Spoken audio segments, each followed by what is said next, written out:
लग्न करायचंय, वंशाला दिवाळी हवाय, पण त्याआधी स्वतःला एक प्रश्न नक्की विचारा की पुढच्या पिढीसाठी मी काय ठेवू. आपल्यासाठी बापजाद्यांनी प्रचंड नॅचरल रिसोर्सेस राखून ठेवले होते.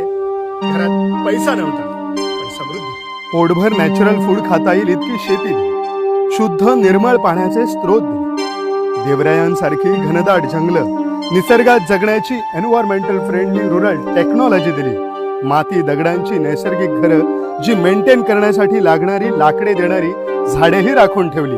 मागच्या पिढीने आपल्याला सिम्प्लिसिटी मध्ये लक्झरी अनुभवायला दिली, ज्यामुळे आपण कमी पैशातही सर्व्हाइव्ह करू शकतो. पण पैशासाठी आपण आज जल, जंगल आणि जमीन विकायला काढली. खतं मारून शेत जमिनी नापीक करून टाकल्या, बोरिंग मारून ग्राउंड वॉटर संपवलं, समुद्रातला मासा संपवला, जंगलातले प्राणी संपवले, जुनी घरं आणि मंदिरं पाडून टाकली.